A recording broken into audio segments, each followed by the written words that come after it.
and I'll give you the key. It's easy. Just keep on hopping, keep on rocking, and don't start stopping. Everything you need just to walk the scene. And if you wanna make it better, you give it to me, I'll grease it. I believe for you, you wouldn't believe what I see in you. So don't stop, don't let the dream drop off. Hold up and make it lovely, make it real, and make it yours. Don't stop.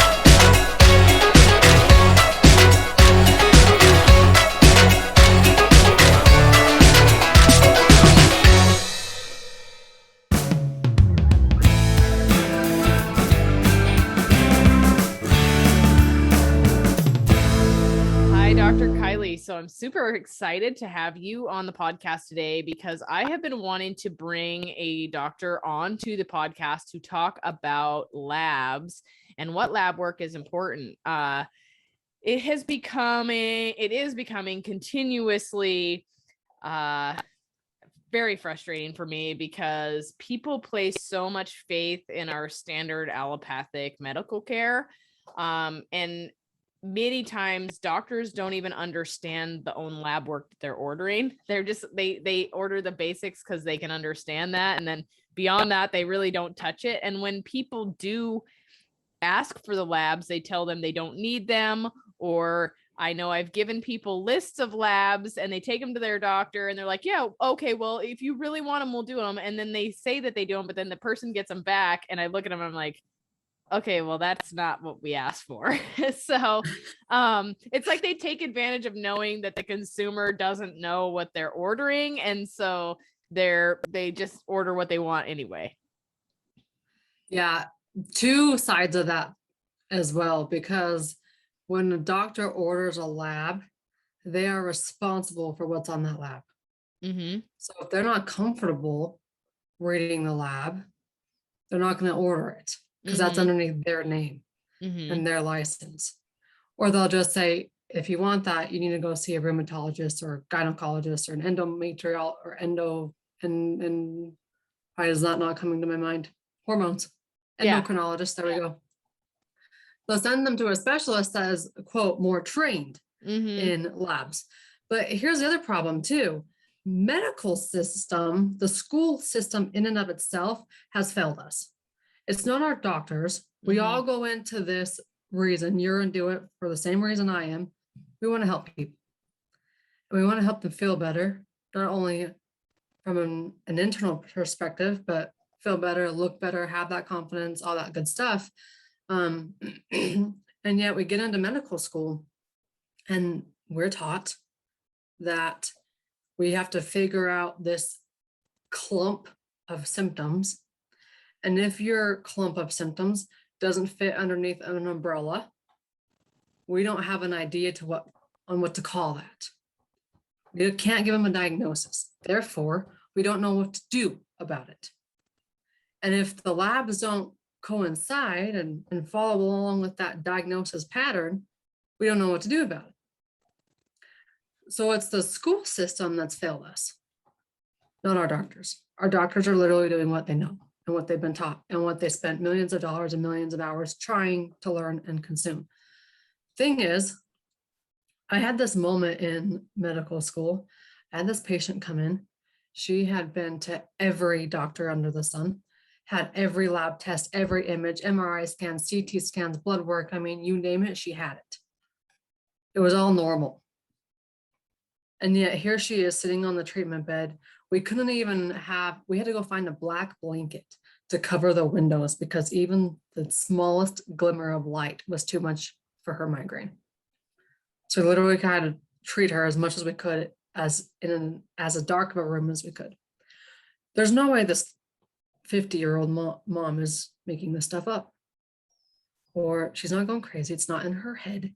It's not because she's a mom. So I had to look at myself and I said, okay, I have all of her medical records sitting right here on my screen. If I look at those the same way that everybody else looks at those, I'm going to get the same results. And that's not okay with me. So yes, I graduated and I'm not sure who was happier, me to get off campus or for them to have me off campus, right? So I graduated, and then I went into, I got in all of this other extracurricular seminars and trainings and certifications, and you know the story. We paid $250,000 of student loan debt to get this piece of paper that you see behind me. It's really an expensive piece of paper. It allows me to order labs, which I'm grateful for. I need that. I'm a specialist at it. Pull people's medical records, but as far as actually getting someone from a really sick point in their lives to now loving life, that degree ain't gonna help me much. And it's all because of the medical school system and how we're trained to read labs. And like I said, if the doctor is ordering it, they are responsible for it. So they might not feel comfortable. And if that's the case, that's okay. Go find somebody else. And there are a lot of options on where you can order labs online, and they'll just ship the kit to your house. And then they'll just send you the results afterwards. Yeah, I find it hilarious how many of my clients, when I tell them they can order their own lab work, they're like, what? What? And I'm like, yeah, what if I told you you could get all of this information right yourself? You never even have to go to the doctor. And most insurance companies don't cover comprehensive lab testing anyways. And it's cheaper for you to just go ahead and go get it done on your own. Yeah. And I always, when we think about labs and markers on labs as puzzle pieces. The more puzzle pieces you have, the more complete your puzzle. It drives me bonkers when I pull medical records and I see a TSH. Me too. You can't tell me that that is going to tell you anything about the thyroid. You are missing so many puzzle pieces there. Click a different box. That's all it takes. Now, this is one we can even start with here, because I hear this multiple times a day, every day.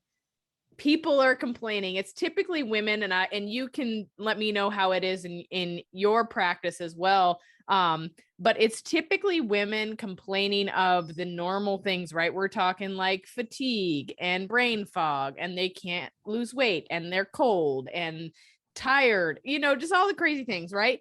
And all the thyroid things. Thyroid things. You ask them, you're like, well, have you had a lab panel done? Oh, the doctor has checked my thyroid. They check it every year and they tell me that it's fine. And my first reply is always, well, what did they check? Can you show me this? And they show it to me, and it is only TSH. Can you tell all of our listeners today why that doesn't matter? First off, TSH is not even a thyroid hormone. Yep, I said it. TSH is not a thyroid hormone. It is a pituitary hormone. The pituitary is this tiny itty bitty gland that sits in the middle of your head.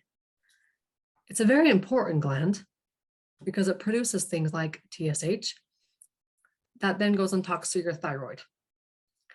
So that's where we're getting the misconception is your thyroid does not produce TSH. That is a hormone that is communicated by the pituitary to your thyroid gland. Your thyroid gland produces T4. And then T4 has to go through a conversion inside the gut and the liver to get converted into T3. If your gut and your liver are messed up, your T3 is going to be screwed up. And I know. I'm raising my hands in the air right now, right off the bat here. Continue on.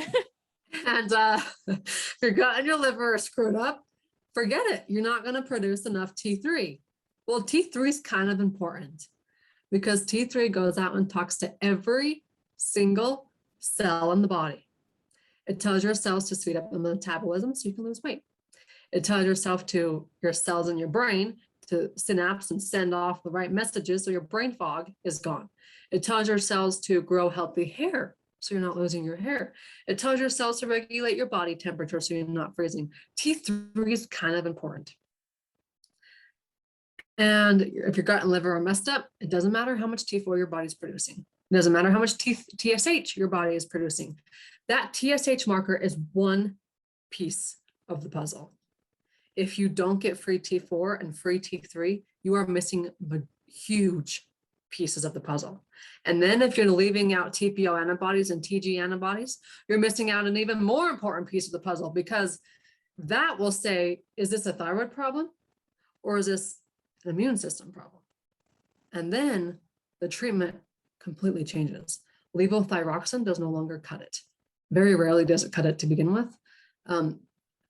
In my opinion and experience, the only people who need to be on thyroid medication are people without a thyroid. So I want to kind of dive into this a little bit, Kylie, because I get this constantly. And so I'm so glad you said something key there where I was raising my hands in the air.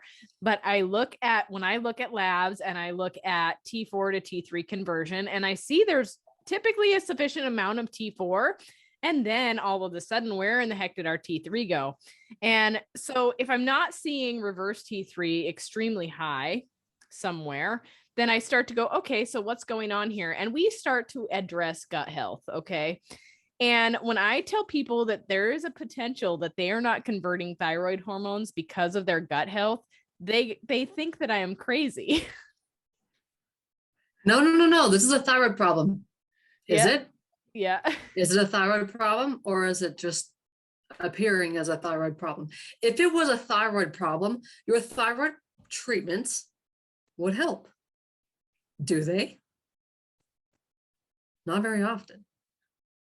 And when we're looking at thyroid meds in labs, a lot of times I will get people who have OKT4 and sometimes OKT3, their TSH is in the tank, like 0.01. Like it doesn't even exist. TSH kind of level. Well, if you're taking T4 and T3, which is what thyroid medications are, Synthroid, levothyroxine, Natrothyroid, Cytomel, those are just different combinations or one or the other of T3 and T4. What you're telling your body is that you no longer need to make T4 and T3. You are taking it, which is then going to shut off everything upstream, including the TSH, which is why your TSH is in the tank. And so it's really because that medication is just telling your body to shut up. I don't need to make this stuff anymore. I have it on my own. Mm-hmm. And so this is kind of part of where Western medicine will argue with you a little bit in the lab department, I feel like, is because they think if TSH is showing normal, that means the feedback loop is fine. But the feedback loop goes both ways, right? So that also means that when you put somebody on a medication, you are also shutting that off, like you said. So the feedback loop goes for all parts of the spectrum. It's not just the part where it may or may not be working in the initial lab testing. Yeah. And if we go higher up the stream, since we're on the thyroid labs in and of itself, the way we look at the TSH is wrong, period. I mean, on any given lab test, your TSH normal range is between 0.5 and 5.5. Now, finding your ideal TSH within that range, that's like trying to find your favorite restaurant somewhere between California and New York. Good luck. But then we can say, you know what, if the TSH is good, ideal, we're going to call that ideal range between 1.8 and 3. Ladies listening, write that down. You want your TSH to be between 1.8 and 3. But don't go run to your doctor and tell them that they're hyperthyroid or hypothyroid or whatever you want to call it. They will laugh at you and think you're crazy and tell you to stop listening to podcasts. If it is less than 1.8 or greater than 3, that's, to me, is a red flag. But it's not to them because they're not trained to read labs like that. Okay, so say your TSH is at 1.1. That would mean that your pituitary, that tiny little gland in the middle of your head, is having a hard time producing TSH. Why? Why is that gland having a hard time doing its job? 2 reasons: stress and inflammation. Now, Connie, if you're like me, you are a busy individual, and it's very difficult to say you're just going to de-stress your life in some way, shape, or form. What are you going to eliminate in your life? You're going to eliminate social media and the TV, and yeah, that would be a good idea, but is it realistic? Probably not. So if you're going to tell me you have to figure out something in your life to eliminate, to de-stress, it ain't happening. What if we could find something on the inside of your body that's causing stress? Chances are that same cause on the inside is also causing inflammation. And now you're not needing to take turmeric for the rest of your life to, quote, manage your inflammation, because you're getting to the source of it. Here's how you know what's causing the internal stress on your body. And if you can eliminate it, now you can handle the external stressors a lot easier. And it's found inside the complete blood count, the CBC. Now, the CBC, in my opinion and experience, is a lab test worth the price of gold. In fact, that is the chapter heading of number 2, the second chapter inside my upcoming book in March, called What Your Normal Labs Are Really Telling You. The CBC is worth the price of gold, seriously, because it can identify what that internal stressor is. And when you have a systemic stressor that I'm about to teach you, that systemic stressor can attack anything. It can shut down hormones. It can shut down your brain. It can attack your nervous system. It can create chaos leading to autoimmune disease. It can create to chronic fatigue to the point where nobody knows what's wrong with you, but your doctor keeps telling you that you need to just sleep more. It's because you're a mom. It's not because you're a mom. It's not because you're tired. I mean, I'm a mom. I have a 4-year-old and a 1-year-old, and yeah, I can be tired, but there can still be something that's causing that internal stress on your body. In fact, research says the number one, and what I discovered when I've read thousands and thousands of labs, the number one trigger for autoimmune diseases is a low-grade virus.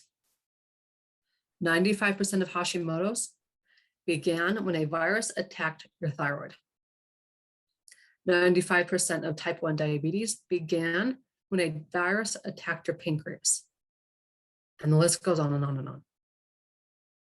How do you know if there's a low-grade virus in your body? I'm about to teach you. Are you ready? Pull out your pens, grab your paper, grab your notepad, put the note section up on your phone. Let's do this. It is found within the CBC. You ready, Connie? I'm ready. The very top marker of the CBC is known as the white blood cell count, the WBC, right? Mm-hmm. That white blood cell count should be normal. Remember, we want normal labs. That's a good thing. That means they can't plaster some diagnosis next to our name and give us a pill to manage it for the rest of our lives. But we're going to take that normal lab range and we're going to condense it and make it smaller, just like we did with the TSH. So now the white blood cell count, if it's less than 5 or greater than 8, your body's internal stressor and its internal source of inflammation is a low-grade infection, which is then causing the pituitary to not produce enough TSH, which is then a cascade of effects. So if you're treating the thyroid and you're not getting any success, probably because the thyroid is only one piece of a system. And there is a lot of internal factors that can play and impact that system. Think about the thyroid as it's just trying to keep its head above the water, right? I have a 4-year-old right now. We've got him in swimming lessons. He's trying to learn how to swim. And literally, he just tries to keep his head above the water. Your thyroid's doing the same thing.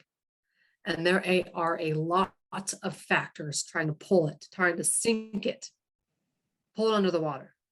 If you can remove those factors, now your thyroid swims and floats efficiently and just fine without the thyroid medication and the 9 million supplements you're trying to take to feel better. So that white blood cell count, this is the number one thing you need to know in regards to any lab. I will tell you, every patient I see has seen somebody else in the alternative healthcare world, and it's always been missed. So listen up. Your body cannot heal if it is fighting a low-grade infection. You can't lose weight. You can't have the energy you want. Anxiety and depression are a big deal. I mean, we could compare everything to it because this infection is going to attack your body any way it wants to, anywhere it wants to, at any time it wants to. White blood cell count, less than 5, greater than 8. Low-grade infection. Now you want to dive in deeper? I'd love to. Let's get going. This is new stuff. You can determine what type of infection it is based on your normal lab work. Remember, you want normal labs. So within that exact same lab test, the complete blood cell count, CBC, we're going to cross our fingers that the lab test that was ordered was a CBC with differential. All that means is there are 5 extra markers, 5 extra puzzle pieces that you now have. Those 5 extra markers will determine what type of infection your body is fighting. Now you got smart listeners, so I'm going to keep this as simple as possible, but yet allow them to know what they're really fighting. So you have the white blood cell count. It's the top of the CBC, the very first marker. Jump down, skip like the next 7 or 8 markers. And you're going to find the neutrophil count. That neutrophil, you want the percentage of it, not the absolute values. There's 2 of them. Just pay attention to the percentage numbers. That's all you care about. If the neutrophil count is above 60%, your body is fighting a low-grade bacterial infection. Neutrophils, that's what they do. They fight bacteria. So if they are elevated, we've got a low-grade bacterial infection. This isn't something that you're going to go run to your doctor to and say, hey, look, I was listening to this podcast and I learned that my neutrophil count is at 66%. So I have a bacterial infection. I need you to test me for these things. E. coli, Campylobacter, C. diff, H. pylori, you name it. They will come back negative. Thank heavens. If they were positive, you're sitting on the toilet for 30 days. That's what it takes to have a positive test. We want to figure out what are these low-grade bacterial infections, things that lead to chronic diarrhea, things that lead to chronic constipation, the kind of constipation that you have to take a magnesium supplement the night before to have a bowel movement the next day. Thousands and thousands of people are doing it, when in reality, it's a low-grade bacterial infection creating these gut issues that may eventually lead to IBS, IBD, Crohn's, ulcerative colitis, you name it, fibromyalgia even. So if your neutrophil count is above 60%, that's your marker. Now you know that internally your body's fighting a bacterial infection, low grade. The next marker is very important as well. It's called the lymphocytes. Those lymphocytes, they fight viruses. Are you following me? Those viruses are in our bodies all the time. In fact, our bodies are pretty good at keeping these things at bay if they have the ingredients they need to do it. If your immune system is lacking vitamin D, forget it. It does not have the ingredient it needs to fight these viruses off, in which you are dealing with them all the time. If your vitamin D, which we'll get to at some point, if it's like 32, normal, right? 1, you're going to feel like crap. And 2, your immune system, it's struggling. But yet, your vitamin D is still normal. Yeah. And so I actually wanted to kind of laugh about this just for a moment. It's not funny, but seriously, I would say 8 out of the 10 people that I onboarded this week had vitamin D levels anywhere from 15 to 36. That was the top number in all of those. So it's really funny. I'm kind of giggling here that you're talking about this because it's a really actual big problem. It's not a laughable problem, but on the flip side, it's something that is so easy to not miss, yet nobody's ever checking vitamin D. Yeah. Vitamin D is required for every cell in the body. You cannot heal if you're lacking 1, iron, and 2, vitamin D. And vitamin D, the normal lab range is between 32 and 100. Standard normal lab range. I guarantee all 8 of those patients feel like crap. And one of the easiest things to do to just feel better tomorrow, take more vitamin D. And when they get those lab ranges, if it's less than 32 and you were lucky, your prescribing physician said, okay, here's your 50,000 IU, take it 1 time per week prescription. Nothing will change. That's not enough. So I have a question for you there. How do you feel? So it's becoming much more popular. I know around here we have like lots of med spas and stuff that do vitamin D injections. Is that something that would be a better route than taking it orally, especially in a society where our digestion's kind of in the first place these days? Yeah, the injections, if you think about it, vitamin D is a fat soluble vitamin. Mm-hmm. So we want to, if we're eating it, if we're doing it internally through our GI tract, we want to consume it with food because it will just help absorption better. And 2, if we are injecting it, I mean, are they doing like IV therapy or are they just shooting it into the arm? They do shots, sub-Q, vitamin D shots, which, you know, they are fatty shots, but they also do vitamin D IV therapy as well. Yeah, I think that's the coolest thing ever. If I had a brick and mortar practice, I'd be doing IV therapy and vitamin D would be on the top of the list. Because we are all depleted in it, especially in the winter months.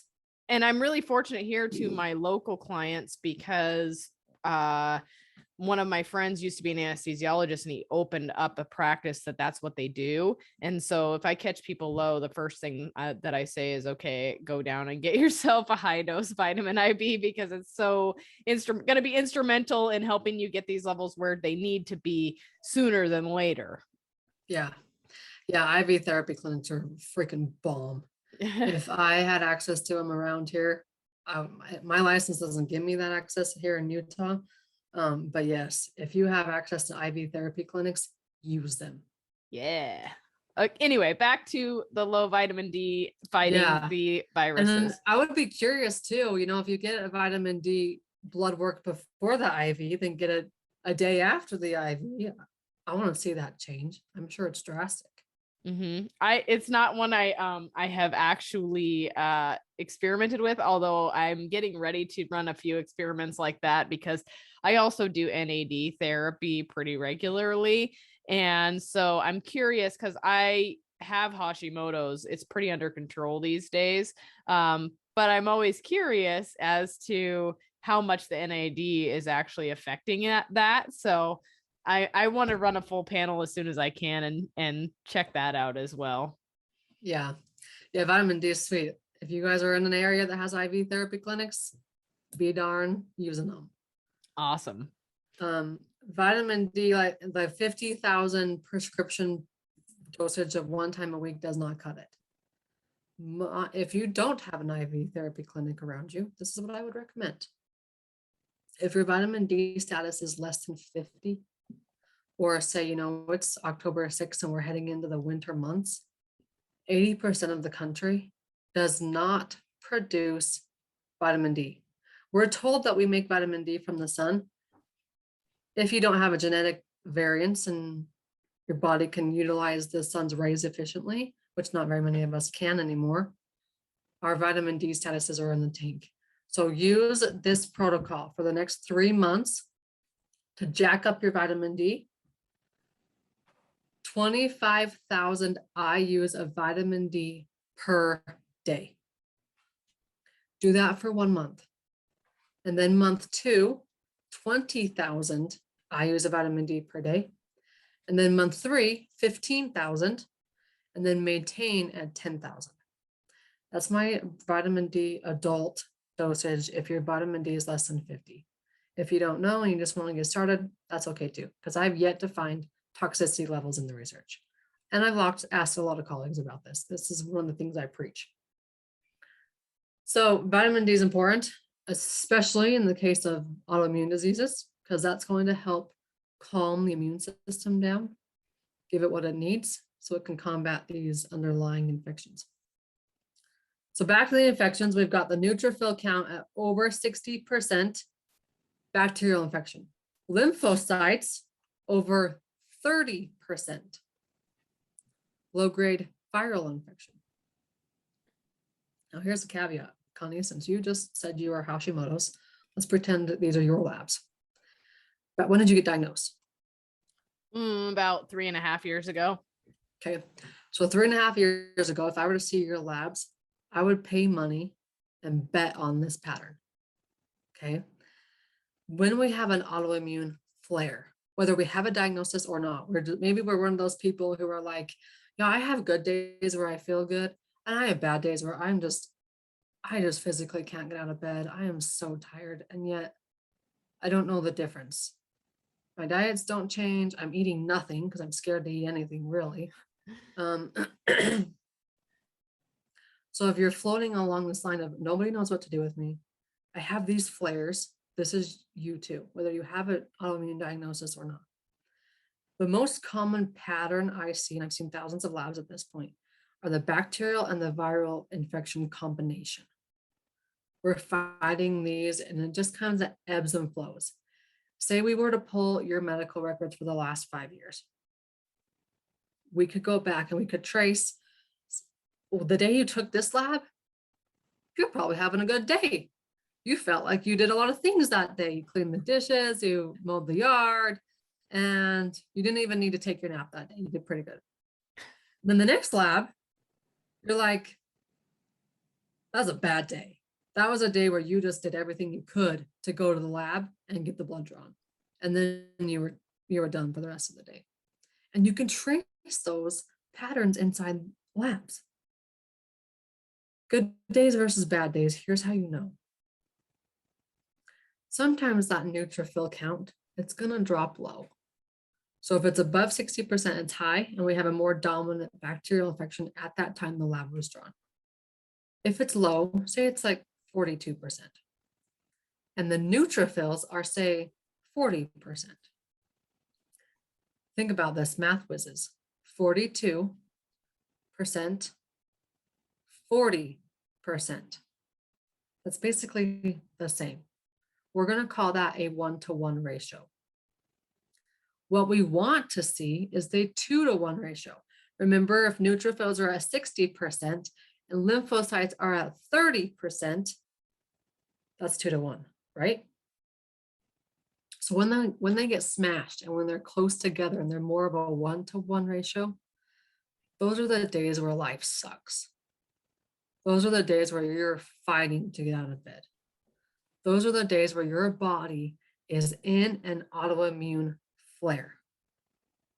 What type of autoimmune it is, I don't know. And I don't care. Because treating your thyroid is not the problem. It's the immune system. Treating your pancreas is not the problem. It's the immune system. Treating the spine for MS is not the problem. It's the immune system. And it is this way with all autoimmune diseases. So, how do you fix the immune system? 3 steps. The first step, you're getting a lot of gold in these 45 minutes. You guys better be like writing down notes as fast as possible. Hopefully they're not driving. This is like completely separate podcast episodes. And if you are driving, it's okay. Listen back in another day. The first step to autoimmune disease is you have to figure out what caused it. What triggered your body to attack your thyroid 3.5 years ago? And why 3.5 years ago? Why not 6 years ago or 7 years ago? Well, so that's actually the funny part with myself. I think I've had it since I was 16, but somebody had finally run a lab test that actually showed I did have it. Right. So Right. like, I think I've had it for a long, long time, but at least somebody figured it out so I could figure out how to attack it. Yeah. And that's what the story is for a lot of people. You know, when I ask people, when was the last time you felt good? I don't remember. Maybe when I was 12. But I always remember being sick as a kid too. Like, and you're 45 and you've been just surviving this whole time. Well, I've tried to do everything I possibly could. People are not reading the labs right. And they're not taking the right labs either. Here's the beautiful thing though, the CBC, we all have it. It is the standard blood test. You're not asking for additional crazy components. It's just a standard lab test. And you're getting all this information. We haven't even gotten into the iron and the methylation part of it yet. We're just talking about pure infections. This is it. The number one cause or trigger of autoimmune diseases are infections. The low-grade viruses. Now, some people will say, I was fine until I had my second kid. And then my body just fell apart. Well, that was another trigger that caused this autoimmune type pattern to happen in your body. Do I have a diagnosis for it? Maybe you do, maybe you don't, doesn't matter. If you are leaning towards this, oh my gosh, this is me. Like someone's finally figured out me, who I am. Sometimes I have great days, sometimes I have bad days. Start with vitamin D. Just go take 25,000 IUs of vitamin D. I promise you're gonna feel like $1 million. Because you're giving your immune system what it needs to fight off these guys. Okay. So 3.5 years ago, Connie, they took your labs. Someone finally took the TPO and TG antibodies, and one of them came up positive. They said, oh, look, you have Hashimoto's. Okay, cool. I should have known that 10 years ago. I don't know how old you are. 30, maybe? I'm almost 36. Oh, I'm 32. So we're right there together. Yeah. So 20 years ago, for you, when the onset hit, but yet no one bothered taking the right labs. Whereas you don't even need the antibodies. You can just say, oh, look, I've been dealing with this since I was 12. In fact, I have an 18-year-old right now. Her health is a freaking disaster. She's 18. I have this questionnaire that I use on people, and a really high number on the questionnaire is like above 200. It's really, really high. She was at 198 as an 18-year-old. And when you see this list that's like 20 symptoms long, where do you start? Do you just jump into Google? What causes my anxiety and depression? What causes my brain fog? Do you label and try to figure out and take a supplement for each one? A lot of people are doing it, and they're taking a lot of supplements, and they're still surviving. And they're cha-ching, cha-ching, cha-ching. Like, we don't ever think about that. How much money are we spending in this stuff that we're literally just trying to use to survive? It's bad. I assure you. The worst part is most people are spending that money on supplements that are total garbage to top it off and aren't getting them anywhere. Yeah. I have a Facebook sponsored ad come through on my Facebook. I've seen it multiple times, and I just want to comment and just blow it apart. I don't do that. You can the ad is literally saying, we will help you make a supplement. I've seen that one. I have seen that one. It makes me disgusted to think that we have reached that point. Anybody in the country can make a supplement brand and sell it, make money, and who knows what the heck's in it. Yep, I know. That could be a whole other topic. Yep. Yeah. Well, maybe this could be a monthly reconvene here. I'm just kidding. But seriously, though, that's a bad one right there. But yeah, anyway, so back to what you were saying, though, about all of these supplements that people are taking when they need to just figure out more root cause and what they can get to. Yeah. And the whole root cause concept is my pet peeve too. I'm a functional medicine doctor. We preach ourselves as root cause medicine. But yet we have in this mindset, this idea that there's one cause for migraines, one cause for IBS, one cause for this, one cause for that. In reality, it's multiple causes. And when I look at labs and then people will say, well, what causes this? And I don't know. And quite frankly, I don't care. I don't care what causes this and that. I can have good guesses at it. What I care about is I'm going to use your normal labs. And I'm going to base off those normal labs and get your body healthy. And then the symptoms, they just go away.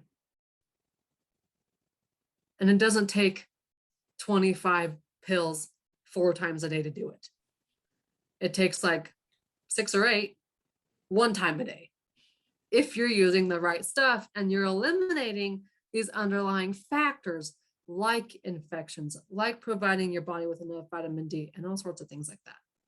So as far as treating your thyroid, I don't treat thyroids. I get people healthy. And then the thyroid symptoms go away.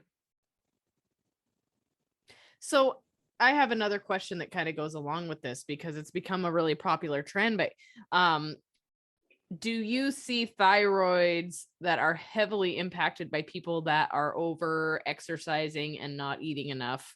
Oh my gosh. Because that seems to be another trend where there's not necessarily a underlying infection of some kind per se. It's all because that person is overdoing it or stress. I mean, stress is obviously a huge one, but is totally overdoing it and they are causing their thyroid to downregulate. Yeah. And it's not just the thyroid. I'll give you an example. I had a patient within the last month. I read her labs. She is one of those that, in fact, when I read her labs and had her consultation, she informed me she was doing a marathon that Saturday. And I said, no, you're not. You're not doing a marathon. Well, I mean, I was just hiking last week. I was doing like 8 miles a day hiking, and I know her diet. If you want to talk about pristinely clean diet, oh, it's prestigious. But she's eating the exact same thing for every single meal. There's no variety. Your gut needs variety. And I would imagine her calorie intake, maybe 200 2,000 if she's lucky, maybe. And yet she's going to go run a marathon because she is healthy. It is bad. It is so bad that they have a term for it called orthorexia. No longer is it just anorexia or bulimia. It's orthorexia, where you are so concerned about what food you're putting in your mouth that it's deliberately debilitating you in some way, shape, or form. We have become a society so consumed on health and organic and whatever it is that we're eating 7, 8 foods, the same foods every single day because heaven forbid those eggs cause me grief. And the food sensitivity test told me I couldn't eat broccoli. Oh no, not the food sensitivity test. So that's where we're at. We're creating these problems by being so concerned about our health and thinking that we need to run marathons to stay healthy. And moms are always shocked when I tell them to stop exercising. Stop it. Go introduce yourself to yoga or Tai Chi or get on a spin bike or go for a just walk. Because everybody is running doesn't mean you have to and doesn't mean it's healthy. And I come from a family of runners. I literally have a brother who just competed in the Olympic trials, the other brother who just competed at college at nationals. Like, running's in the family. I chose a sport with a ball because I prefer volleyball, but the other runners are cross country. The brothers are cross country guy. Like, I understand running. I also understand that when I'm sitting in a track meet for high schoolers, I will have numerous coaches bring me numerous athletes and say, here, sit next to this girl. I know my job is to talk to them about nutrition because they're not eating enough. Mm-hmm. The worst scenario I've ever seen is a 12-year-old boy. He saw one day at school that one of his friends was, quote, obese, and he was getting made fun of. So he swore he was never going to be fat. He's literally signed up for the cross-country team at the high school as a 12-year-old boy, eats maybe 1,000 calories per day, runs 8, 9, 10 miles. And I'm in Utah at high altitude. Wow. Like, this isn't just a female problem anymore. This is, we have destroyed the way we think about food and health in general. And we think that we have to take supplements. I mean, the supplement industry is no different than the pharmaceutical industry. They want you to buy them. They want you to, that's their income. That's their source of money. They want you to think you have to take glutathione for the rest of your life or whatever it is. When you get your body healthy, not only do you feel better, but you don't have to take these supplements to survive, and you get to enjoy food again. Mm-hmm. I kind of have something that goes along with that as well, as far as a micronutrient standpoint goes, because that is something that I run into pretty frequently, and I've been guilty of it in the past, is eating just a certain amount of the same foods, but not having a huge variety. So, if you don't, I mean, a lot of people don't like the taste of some things, which I understand. But what I have been having a lot of my clients do as of late is literally go into the store. If they can do organic, great. If they can't, then whatever. Go into the store, pick out one of every single thing off of the shelf, blend it up, and put it in an ice cube tray. And that's a cool idea. I'm telling you, it works. And I actually need to make a social media post about this, but every time I get cooking, I take pictures of everything else. I don't do this, but I need to just, because it seems stupid, but you literally have every little thing in there, and you pour them into ice cube trays and eat at least one a day. Then you're getting these different strains of things, different micronutrients every day, and not having to necessarily incorporate it into your daily food routine, but you're still allowing your body access to those things. And you can, honestly, it's such a little amount. You can toss it in an omelet. You can mix it into whatever you're eating. You typically don't even taste it. It's like perfect. Mm-hmm. That's a good idea. I tell people to try like 3 vegetables they've never had before. Just grab them, throw them into a blender or smoothie, or Google how to cook them and try it. You never know, you might like it. A funny one the other day, I was just talking about this with one of my clients, is celeriac root. I don't know if you've ever eaten celeriac root, but it looks so ugly. It's the ugliest looking veggie on the planet, but it is so good. It makes like the best mashed potato that you've ever had. And she was like, what do you want me to eat? And I was like, just go try it. Get yourself a celeriac root. Like, where do you just find it with the regular vegetables? Yeah, typically they're more like celeriac root. Yeah, celeriac root. I never even heard of it. It can make, like, if you have an air fryer, it makes really good French fries. But I'm gonna try that. Yeah, totally. That down. Do it. But celeriac root is so good, and she was kind of laughing at me because it's like the ugliest vegetable on the whole shelf, but it actually tastes amazing. Good to know. That's how you'll find it. See? Find the ugliest vegetable on the shelf. Yep, absolutely. Yeah. So we've covered infections, we've covered thyroid and why the testing is not accurate sometimes and what can affect it downstream. We've covered vitamin D a little bit, but do we need to dive into that some more? I think you already know my protocol. When it comes to autoimmune, figuring out step 1, I guess we never finished the other 2 steps. Let's do that. Okay. Step 1 is find out the triggers. And I say triggers for a reason. Things like food sensitivities, mold in your environment, pregnancy, labor and delivery, infections, those are all triggers for autoimmune. Then the second step is to actually use things like vitamin D to calm the immune system down, to just like it's a little puppy and rub its little back and just calm it down. Tell it that it's okay. It has what it needs. It can stop attacking. And then after that, your immune system, step 3, is your gut. 80% of your immune system is your gut. So we basically need to rehab your gut. And that doesn't mean go take a probiotic.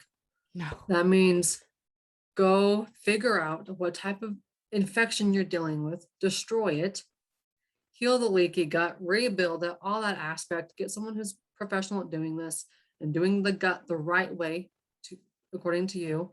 That's the 3 steps. And you'll be amazed. I have a mom with MS. In fact, she's kicked MS to her history. 39 years old, got diagnosed with MS at 36, got put on some of those stupid trials like, hey, try this injection every month. Every time she went in for that injection, she'd be bedridden for 3 days. Is that really managing, helping her feel better when she is bedridden for 3 days? And she has teenagers. She has 4 teenagers to be exact. There's no way she can live this life. So I get into her labs and I figure out a couple things. One, her vitamin D status was like at 18. It was in the tank, completely gone. 2, she was dealing with some parasites. And you might be thinking, well, I've never been to a third world country. No way, shape, or form parasites are even possible. You're wrong. The most commonly transmitted form of parasites is dogs and cats. And we can also get parasites in our fruits and vegetables. It's just, don't think that you have to go to a third world country to get it. So her marker for parasites was up on her labs. No, it didn't require anything else. It was just a CBC. So then we took care of the parasites. I got an email from her about 4 months in. And all she did, I literally took her labs, created a supplement plan based off of her labs specific to her. She went home and did the supplements. It's like $250 a month. That's all. Doesn't require some extensive, crazy one-on-one $20,000 treatment plan. That's it. $250 a month in supplements. Then I get this email that says, hey, Kylie, I need to tell you what's happening. Right before I came to you, I tried doing a 50-mile bike ride with my husband. It was something that him and I had in common. We both enjoyed doing. She said it was the hardest thing I've ever done. And I've had 4 babies naturally. It was harder than having all my babies. She said, when I got to the finish line, I felt so betrayed by my body. I worked and worked and worked and trained and trained and trained for it. And here I was, my body's falling apart. I could barely get to the finish line. And I thought the one thing I could do with my husband that him and I have in common and we both love doing is now gone. I can't do it anymore. I'm gonna try to keep it together. She emailed me and said, I want you to know that last weekend, I just did a 50-mile bike ride and I've never felt better. Wow. I didn't even train for it. She said, I used to think that my body betrayed me. Now I know I just didn't take care of it. I neglected it for too long, which led me to this stupid diagnosis. But you didn't care about my diagnosis. You cared about getting me healthy. And I want to thank you for it. We have since worked with her son, who I diagnosed with Epstein-Barr virus. He's literally 17 years old, falling asleep in class, no matter how many hours of sleep he gets. I look at his numbers and I'm like, if you were to go get an Epstein-Barr virus test, it'd probably come back positive. Sure enough, she went and got a test. Sure enough, it's positive. Well, if you get mono, is what it's called, and your doctor says, well, go sleep for 3 months, good luck. No, we know how to do these virus things. In my world, jacked up his vitamin D, gave him some antiviral. As long as he takes them, he's doing a lot better, but he's 17 years old and he's not very good at taking supplements consistently. Neither am I, so I can't. Yeah. It's interesting you say this because I actually have a friend that has a child dealing with mono right now. And the help that they've tried to get is horrible. And I'm like, you have got to go see a functional medicine practitioner or somebody that can help you with this, because the treatment that you're seeking is just not going to get you anywhere. And I feel like, yeah. So How old is they? 14. Okay, vitamin D, jack it up, 25,000. And then get the supplement called Vivi, VIVI. That is an antiviral. And that will transform everything. Wow. Well, that's good to know. I may have to send them your direction. But anyway, moving on. Just tell them to go order the supplements. They don't even need to see me. Okay. You can get the supplements at drkylieburton.com/supplements. Go order your vitamin D now, because it will go on back order within the next few months, because it's winter season. Mm-hmm. And I have a capsule and a liquid version. The liquid version would be great because he's 14 and that way he doesn't feel like he's popping pills. And it tastes like orange soda. And my 4-year-old and my 1-year-old, whenever I give it to them, they just like want more. I'm like, no, we can't. I love my vitamin D, but you got to stop taking that. So for children, do you have a recommendation? Is it the same for children or definitely different for kids? So depending on what's his body type at 14 years old? Like, is he super skinny? An adult size? Yeah, super little? skinny, tiny. 100 pounds? Probably 100, 110 maybe. Okay. So I would do more like 10,000. Mm-hmm. I use a vitamin D for him. Mm-hmm. That would be 2-3 capsules if you want to do the capsule route. Mm-hmm. The liquid route would just be like 3 full droppers of Mm-hmm. little orange soda. So it really just depends on their body type, their body size, their weight. Mm-hmm. I have a 4-year-old who's 45 pounds ish, and I give him around 5,000, 3,000 to 5,000 IUs per day in the winter months because we don't make it. Mm-hmm. And then my 18-month-old, I do around 1,500 to 2,000. Okay. That's good to know, because I'm sure there's some parents out there wondering where they should have their kids at as far as vitamin D goes. Yeah. And I mean, you can always test, but literally I've seen vitamin D status is one of them at 184. And the doctor who took that lab like freaked out, was like, stop taking it. But at the same time, that patient felt so good on vitamin D because it was providing her cells and her immune system with what they needed. As soon as she stopped taking it, everything came back.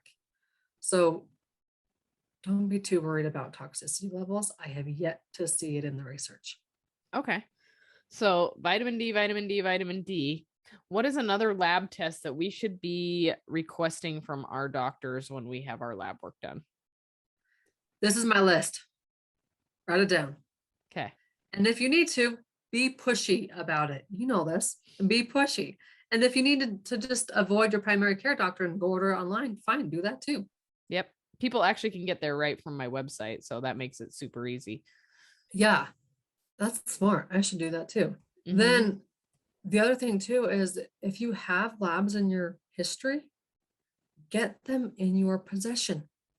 They are your labs, whether it's a patient portal or you have to call in the clinic and say, hey, I want you to send me copies of my labs. There's various ways, but get them.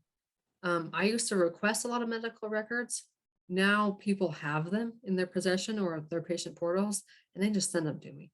And it's way nicer. It's way faster, way easier. It's your labs, get them. CBC with differential. Be sure it includes the differential portion. You are missing big time puzzle pieces if you don't get those 5 markers.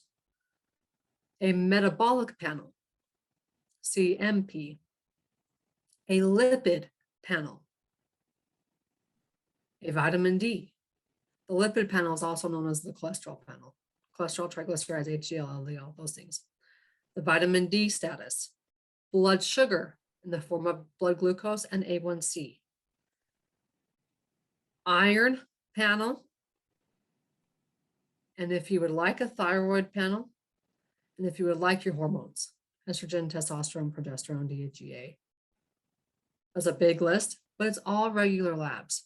Your insurance should cover it. You just have to be like, no, give me this list. I don't care if you don't think I'm iron deficient. Give me the iron panel. I need to know if my cells are getting the oxygen that they need. Mm-hmm. Iron's a big one. Now how about ferritin? I know I usually typically request that or order it up when I have clients that are looking to look into their lab history. How do you feel about that? The iron panel itself typically includes 4 markers. It includes the serum iron, which is just how much iron is in your blood at that moment. It includes the ferritin, which is your storage form of it. If you have heavy, painful periods, you better be getting a ferritin marker. And it also includes the TIBC. And sometimes now it includes a UIBC. But those are the big 3 that you definitely want to have included in your iron panel. Mm-hmm. Another one is, how about insulin? Do you check insulin? Blood glucose or insulin, yes, not so much though. I would prefer my blood glucose over my A1C, just because I don't really focus most on insulin resistance. I'm more of the autoimmune infection kind of girl. Okay. But I do know people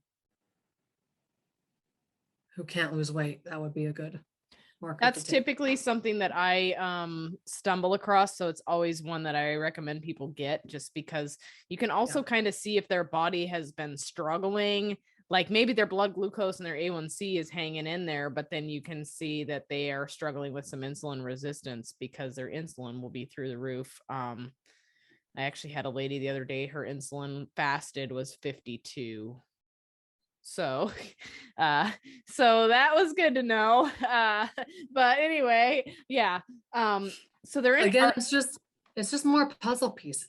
Mm-hmm. And the more puzzle pieces you have, the more complete your puzzle. You're not missing out on anything because you just didn't check the right box on your order form. Right. Awesome. So can you explain why iron is so important? Because a lot of people don't realize how important it actually is. Yeah, iron is required to take oxygen to every single cell in the body. Your cells are not receiving oxygen if your body is lacking iron in any way. Now, there's iron anemia, which is really bad. There's iron deficiency, which isn't good either. And no matter what therapy or healing modality you try, your body is not going to heal. You need iron, especially if you are a vegetarian. Get your iron checked. If you are not eating meat, get your iron panel checked, because I can almost guarantee you're not getting enough. Red meat is the best source of iron, red meat and liver. I prefer my red meat over liver. I don't want to eat that stuff. So make sure your iron is getting checked. Your cells need oxygen to heal. And the only way it gets to the cells is with iron. I love it. So as far as iron supplements go, I mean, They suck. Yeah. So is there anything in particular that you recommend if somebody needs to supplement with iron? Iron supplements suck. There are a few of them out there who they have some iron in them. They have some absorption. The other thing with iron supplements is they cause GI upset stomachs. So be careful with that. My biggest recommendation as far as iron is concerned, diet. And if you need it, go get a prescription. Iron prescriptions are the bomb. I've been on one myself. I'll tell you, I have access to the best supplements in the world with my license.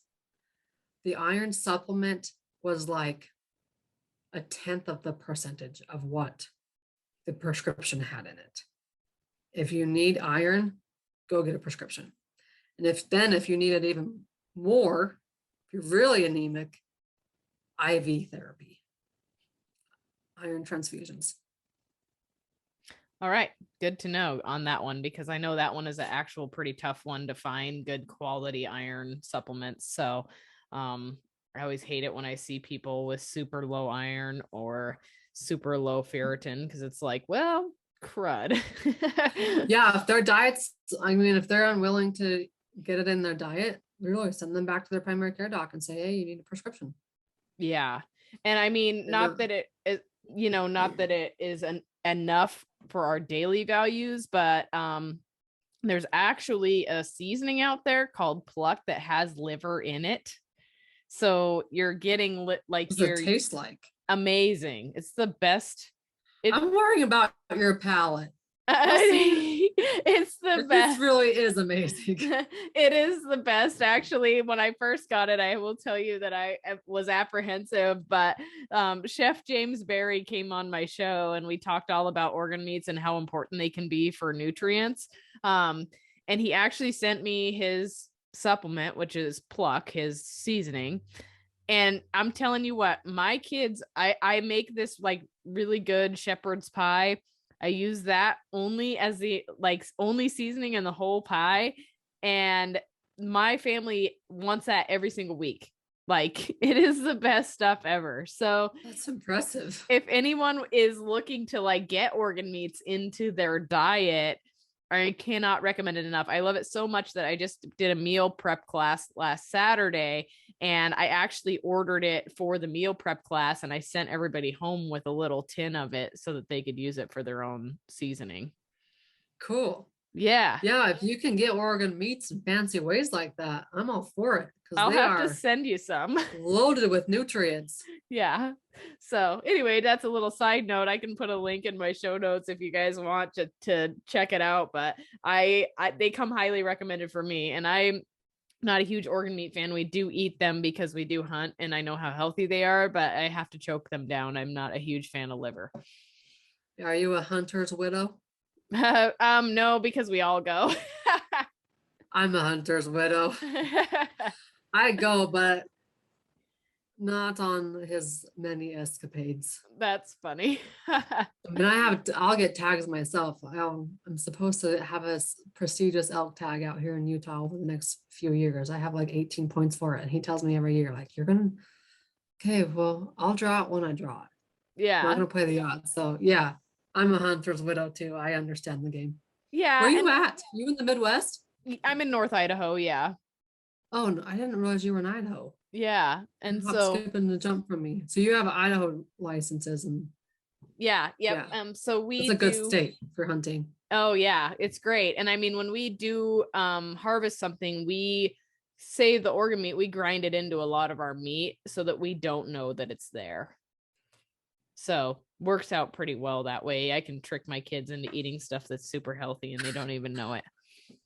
Nice. We actually just bought property in Idaho, just outside of Pocatello. Oh yeah, so down south. Mm-hmm. Awesome. Yeah. Well, this has been a really amazing conversation. I think we got a lot out of it. I think we could definitely benefit from having you back sometime to get further into it because there's so much that could be discussed here. But if anybody needs to get in contact with you or wants to learn a little bit more about what you do, how do they find you? Come find me on the podcast, Beyond the Diagnosis. That's my podcast where I jump into the labs more. I have a book coming out next March that will go into the labs more. We only touched on the thyroid, the vitamin D, and the CBC. So that's coming out more. But basically where you can find me the most is on the podcast. Awesome. Beyond the Diagnosis, and start there. That's a great place. All right. Awesome. I will get all that information from you as well as your website and all of those contacts, and I will place them in the show notes so that if people want to come find you, they can also go do that. Okay. Thanks, Connie. Well, Dr. Kylie, this has been awesome. Thank you so much for spending some time with me today. I really, really appreciate it.